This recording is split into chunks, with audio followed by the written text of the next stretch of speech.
Okay, well, my name is Hilary Hunt. I'm a retired orthopedic surgeon. I was born fifth of six boys in the most austere circumstances you could imagine. Uh, my parents' home had burned and with everything they owned except the clothes on their back when my two oldest brothers were about 6 or 7 years old. And we were strict paupers during the Great Depression. I was born in 1933. We lived on a little dirt farm and we did all of our work with mules. And my parents never could afford to own an automobile. We had no electricity, a three-room shack by the railroad track, as they say, with a tin roof. But in spite of that, I did all my studying by kerosene lamp for 12 years. But in spite of that adversity, I wound up being valedictorian of my little high school class in Fancy Farm, Kentucky. Fancy Farm was a tiny community in extreme West Kentucky that was 100% Roman Catholic at the time. And I was taught Roman Catholic with the certainty of arithmetic. But later on in life, I began to notice discrepancies, and that's what prompted me to embark on my journey of understanding, as I call it. So that's what my book is about. It describes my book, Wilderness Cry. Here's the cover, which I designed. Uh, it describes my search for truth, crying out from a wilderness of mythology, superstition, ignorance, and anything else, astrology you can think of, crying out for truth. And it took me 70 years to discover that truth. And that's what my book is about. Okay. So you mentioned your medical career, and I know that takes a long time to establish with a lot of studying. So what inspired you to pursue writing in addition to your already established medical career? Well, my history goes back to the fact that when I was 2 years old, uh, a young priest came to Fancy Farm, and he wanted my mother, he imposed upon her to write the history of Fancy Farm. She was, in fact, the most educated person in the little community. Her dad, before their home burned, her dad was, I wouldn't call him affluent, but he certainly made a good living running a shingle mill. And he was able to send my mother and her younger sister to Louisville, Kentucky, to Nazareth College for 2 years of college education, which in 1920 was rare. So she was educated. After she and my dad got married, she taught school. And when I was a child, she was a stickler for education. She read everything. She read to us as little children every night. And then and she encouraged us to read, and I did. I read everything I could get my hands on, and that wasn't very much. But luckily, my older brothers had gone off to the service during World War II, and they had bought books and brought them home, and I read everything that I could get my hands on. So I loved literature, and when I was in high school, I still have all of my high school literature books. They were so inspiring to me. I loved poetry, and I loved the uh, philosophy in so many of the early American writers. So uh, when I was in medical school, the last week of medical school, I went to St. Louis University Medical School, which is a Catholic institution. We had a mandatory retreat we all had to attend at the White House, a retreat house 35 miles south of St. Louis. And it was administered by Jesuit priests. St. Louis University is run by the Jesuit order. So during that retreat, we were discussing some deep subjects. And at intermission, I and two other students asked the priest some deep questions, and he volunteered to us. We were talking about the Trinity because everybody talked about it, but nobody defined it. Nobody had ever described what it really was. So he said, He said, I'll tell you what I think the Trinity is. He says, God is perfect. And when he looked at himself, he saw a mirror image of himself, which in the supernatural is another living person. So you got two living persons that are perfect, and they're viewing each other. Well, what choice do they have except to accept each other, to love each other, to choose each other, to will each other? That willing, choosing, loving, accepting is the will of God or the Holy Spirit, the will of God, the accepting Spirit of God. So, and being in the supernatural, all three are the same. They carry the same image. Uh, so we have a singular God with three Godheads, if you will, the Father, Son, and the Holy Spirit. That mirror image that the Father, so to speak, saw is the Son. It's the entire creation of the universe. So we'll get to that a little bit later.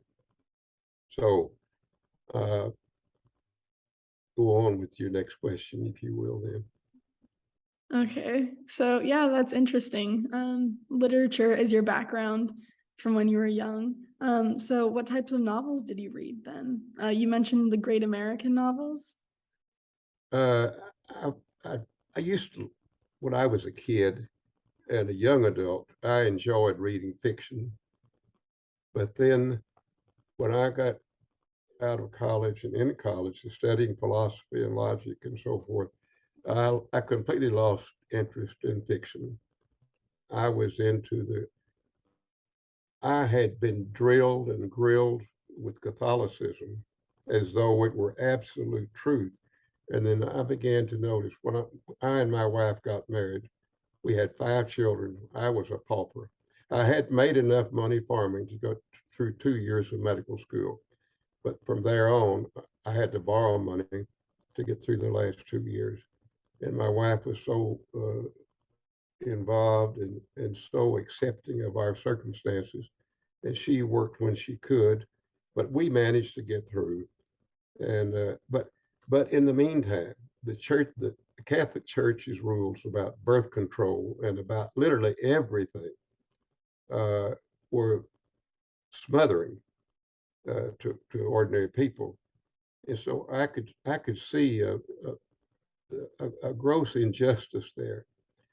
To back up a bit, when I was 13 years old, I was an altar boy. This same priest that prevailed upon my mother to write the history of Fancy Farm, uh, he he took a liking to me because of my mother, and I had a dog named Old Bear who was really good at hunting rabbits and quail, and Father Russell liked to hunt rabbits and quail, so he always wanted me to take him rabbit and quail hunting. Well, it was as an altar boy, as I got a little older, I began to take notice. We would go to church on Sunday afternoon, the entire parish of 700, 800, 900 people, and we would pray and pray and pray and pray, wearing our knees completely out, begging God to make it rain when our crops were burning up, or begging God to cure somebody's cancer or whatever we prayed for. And I began to notice that nothing, absolutely nothing that we ever prayed for came to fruition. God never answered a single one of our prayers. So I asked this priest, who was a friend of mine, and I felt free to ask him.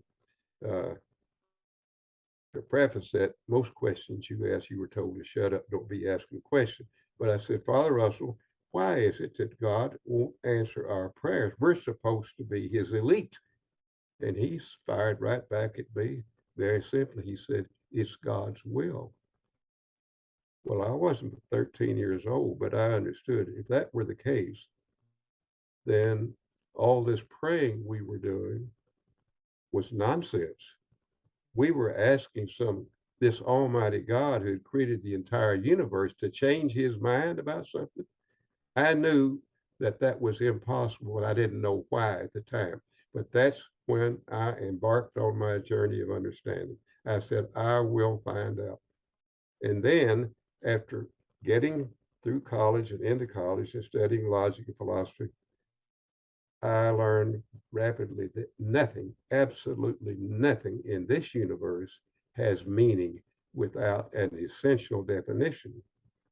And then when I got researching about God and reading books, I mean, real books, not fiction, uh, I discovered that no one had ever been able to define the essence of God.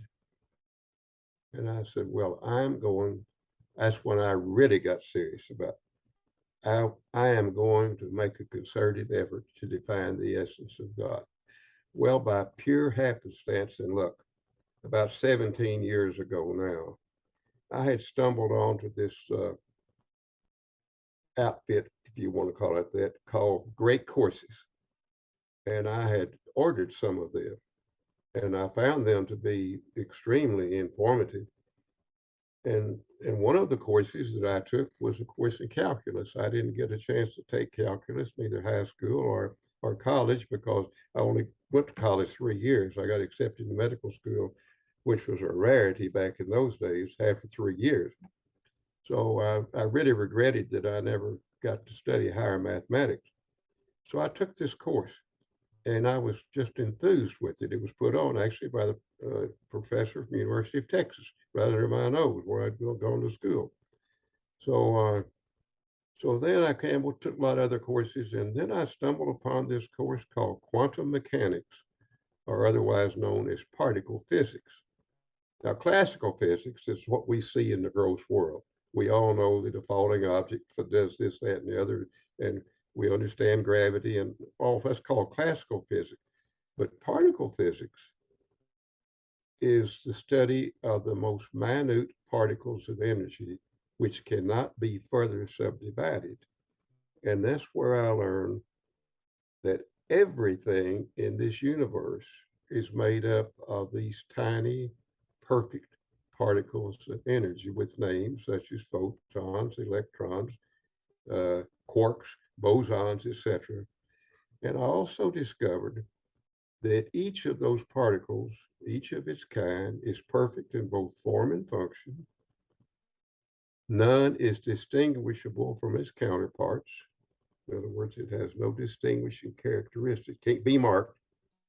Uh, there's not a single one in existence today that wasn't in existence at the moment of their creation or release, if you will.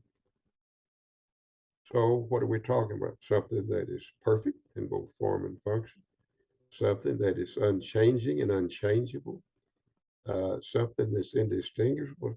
We're talking about eternity. Eternity is a state of being with no change is possible, no time exists in eternity. So all of these little particles of energy that make up everything in a changing universe, a temporal universe that we live in, actually exist in eternity. Not only that, but they provide a perfect rationality. Everything is perfect in their realm. So the light came on. I said, oh my God, here is who God is. God is a perfect, rational being, period, end of report. But the implications of that definition are so astonishing and astounding and so far reaching. But the biggest implication is this: it destroys all the myth of religion. It proves that all religion that's ever existed has been a pure myth. It's just based on somebody's imagination. They may be well intentioned, but what ultimately happened, starting back in the Old Testament with Moses, and when the Israelites escaped from uh, Egypt and were stranded in the desert, and the Israelites they became unruly. They became immoral, so to speak. So Moses, in his attempt to control them, he came up with the Ten Commandments. Okay, and they were good civil rules, I guess, of living. But as time progressed, they figured out, well, this God of theirs was vengeful, and he had to be appeased. That was part of their imagination. Well, that appeasement came in the form of offering sacrifice to God. Then got to be, as time went on, where that sacrifice had to be a perfect offering. And that perfect offering not only must be offered by the high priest, but it must be provided by the high priest. And the peasants had to pay a pretty penny for that perfect offering. It became the biggest money making machine that ever was. And that is what, in my opinion, inspired Jesus to call their hand on it. So that's what I wrote about. When I discovered what I did, I discovered who God really is. God is a perfect, rational being. He's not some grizzled old man sitting in the cloud somewhere with a whip ready to crack it on us, as we've all been taught and led to believe.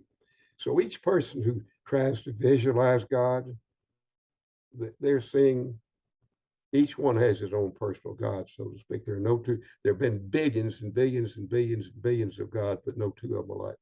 So they're all a myth. But if there is a God at all, it is a perfect rationality which pervades everything in our universe. And this universe is so vast that no human mind can even begin to comprehend it. Our little earth is totally insignificant in terms of the mass of the universe.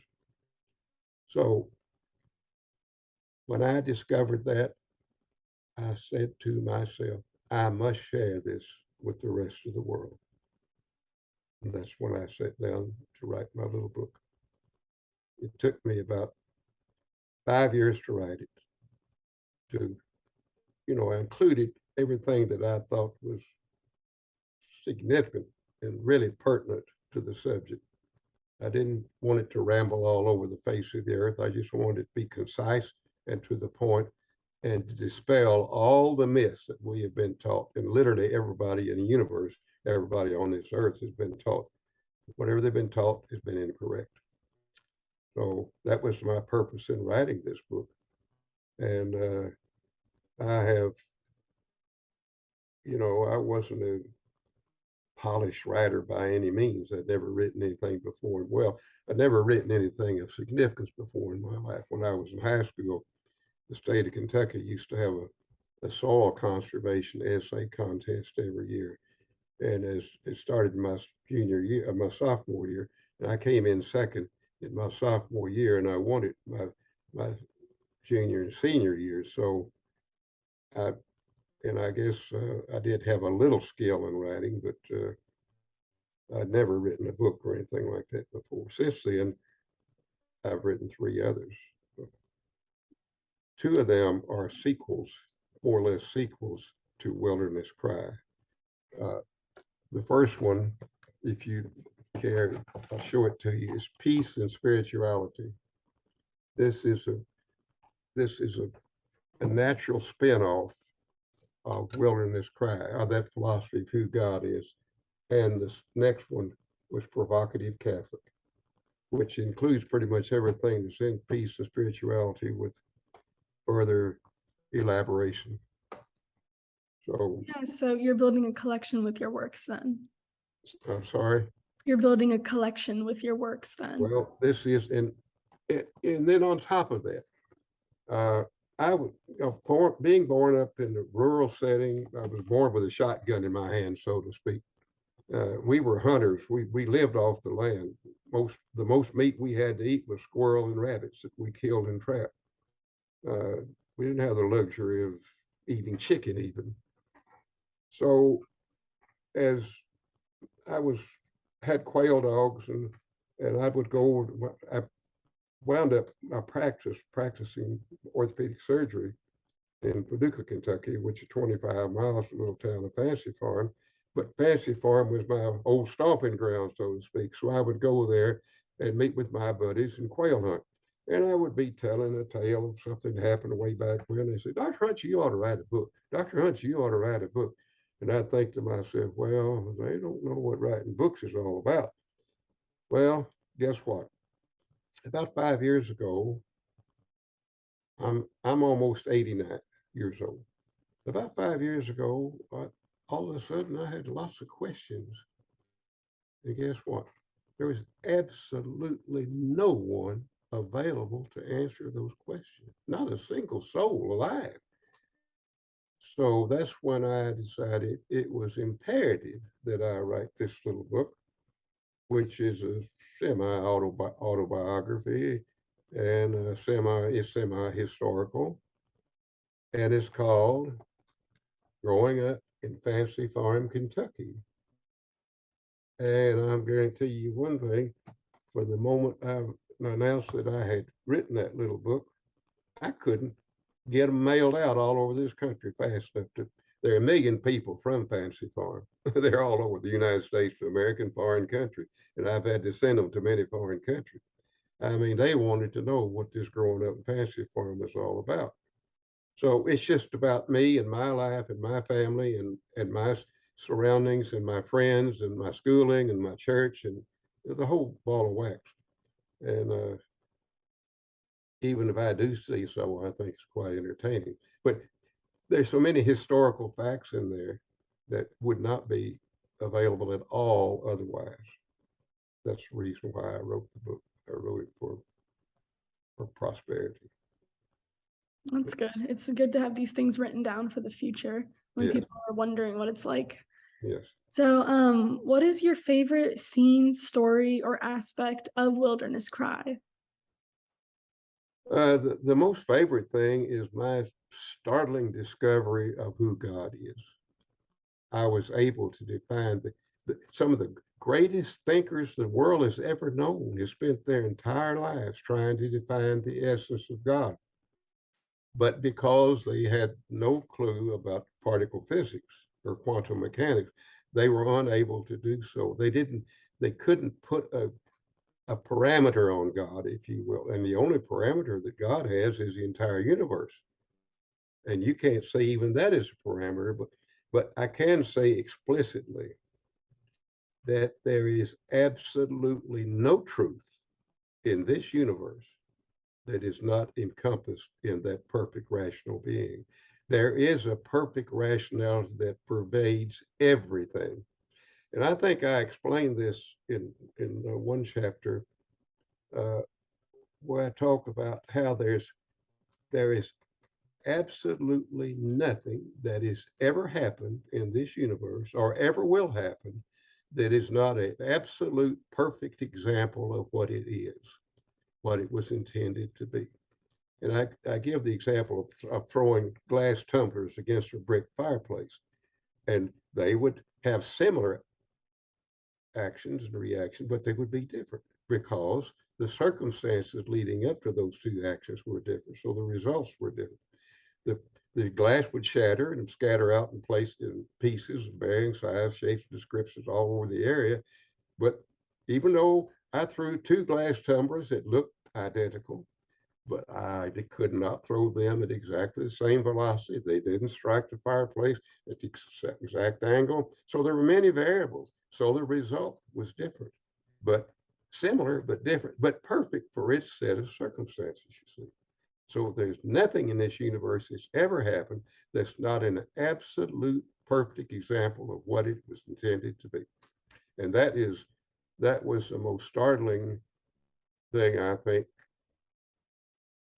But when we speak of God as a perfect rational being, something perfect cannot possibly change.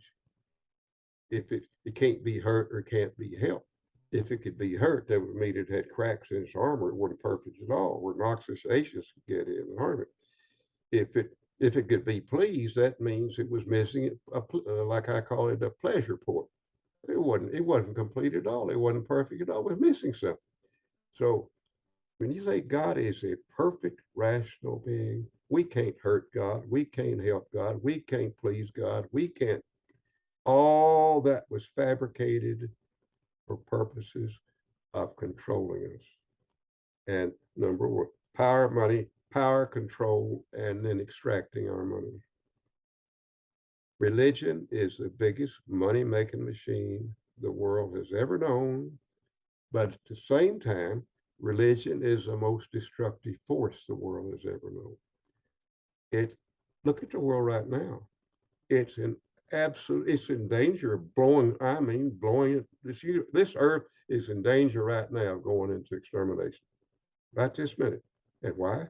Because of religion and ideology. And all ideology is a religion without a God, communism, socialism. Uh, so religion has been responsible for all this. So I have outlined in these two books, Provocative Catholic and Will and Peace and Spirituality, a pathway to peace.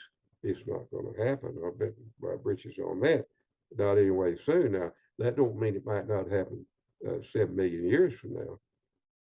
But, you know, our recorded history is only 14,000 years old. So, I mean, life has been on this earth. Primitive life has been on this earth for 2.5, 3 billion years. So a billion years is a long time. Lots of things can happen in a billion years, and time is of no essence to God. So anyway, I wrote this book, Wilderness Cry, because I wanted the world to know. And I'm going to tell you this. In my book, I offer and I beg people that have, you know, if they think they have a logical uh, refutation of my essence of God, I said, I will discuss it with you. And if you can prove me wrong, then I'm as wrong can be. But until you can prove me wrong, then you have to accept my definition of the essence of God. So I've had so many people come to me and say, this is the greatest thing I've ever read in my life. And guess what? It's been 6 years since I published my book. Not a single solitary soul has voiced one word of dissent. No one has come forward to try to, the, the proper word is argue. An argument is a logical presentation of ideas for purposes of convincing one side or another. Lawyers argue cases in court. See?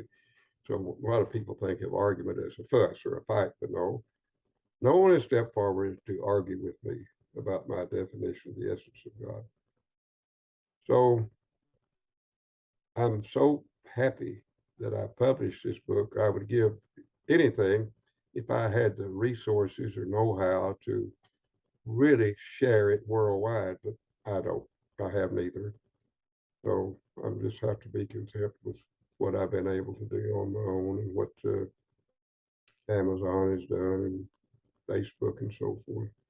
But lots, thousands of people have read it. I do know that for a fact. So that's about all I can say about it at this point. But I make a prediction in that book that within 100 to 500 years, Christianity will vanish from the face of the earth because as people get more educated, they they see uh, all these discrepancies that I saw. Religion, and it's sad, but religion is becoming a non-issue. It's unimportant in their lives anymore. And more people are going to church, and you can see why. If I have time, you look what's going on right now. We've got a president and a Speaker of the House. They both profess to be Catholic. They're they're promoting everything contrary to the church law regarding uh, marriage and sex, and particularly of all things abortion. Yet you go right over to Rome and they receive communion, which they should have been excommunicated years and years ago. But so there's a perversion here all around in religion. I'm aware of it. I can see it. A lot of people haven't taken the time to look into it and investigate like I have, but I know it's there. I can see it as plain as the nose on your face every day. I mean, it's not just an occasional thing, it's every day. When I was a kid growing up, I'll guarantee you that 30 to 50% of the sermons I heard on every Sunday morning had to do with birth control, birth control, birth control, railing, railing against birth control. I have not heard a single word about birth control from any pulpit in the last 20, 25 years, not a single word. And I think I know why. People quit going to church.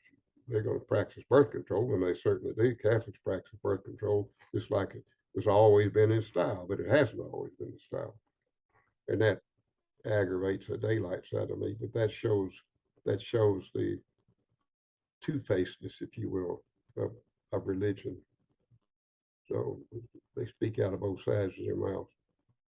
So I was angry. I want to tell you, when I started writing this book, I was angered by what I saw and what I realized was happening and had happened in not only my life, but in there was a man who wrote a book called Sex and History, and he described medieval Europe as a cesspool of psychosis because everyone there was so guilt-ridden by the church's demands on sex.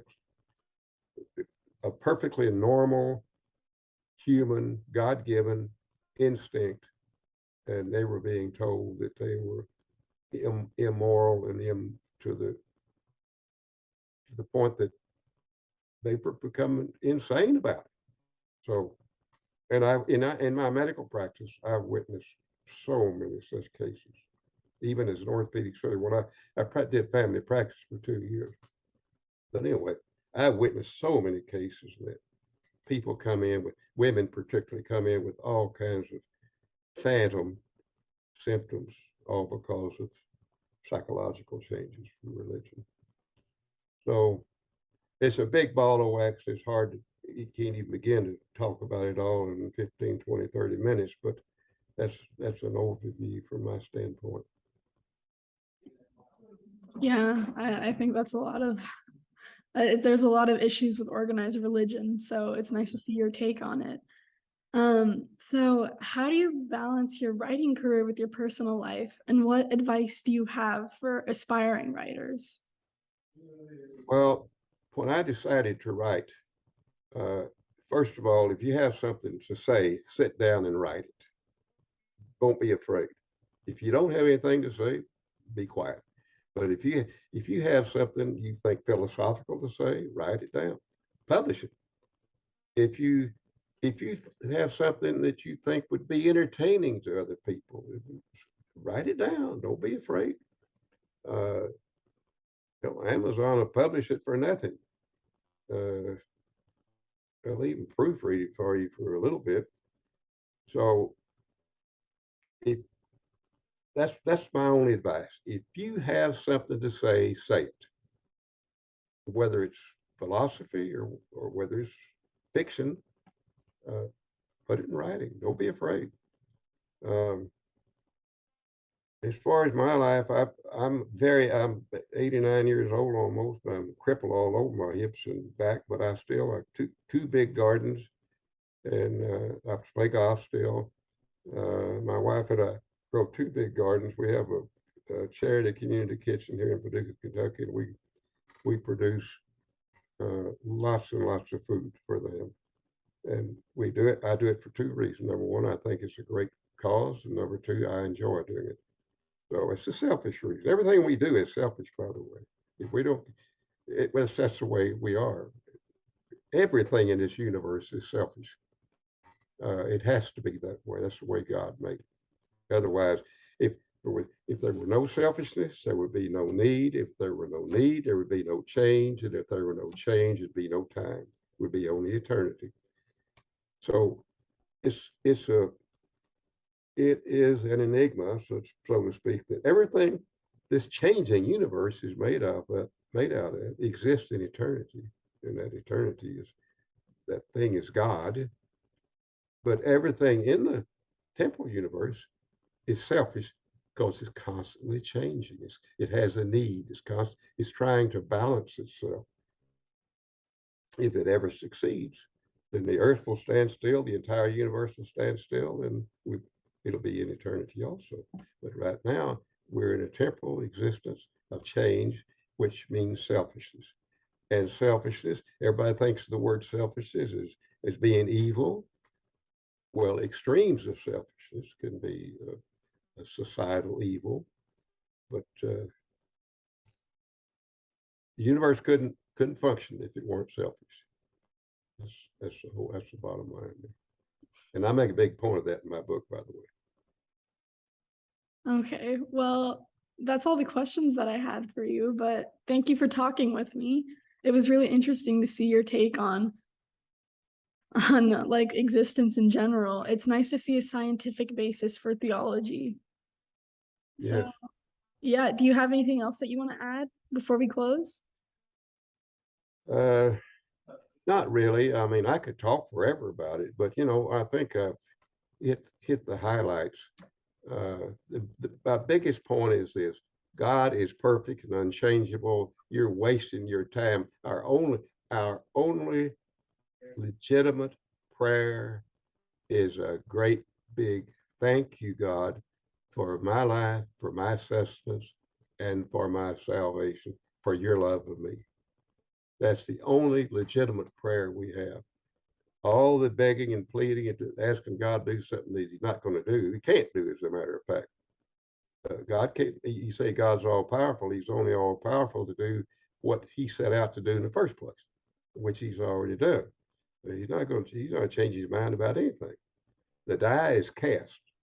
It will go to its conclusion according to what it was ordained to start with. So that's my take on it. Okay, thank you, Dr. Hunt, for taking the time to talk with me. And for people who are watching the interview, if you haven't already, make sure to like, comment, and subscribe, and I'll see you guys next week.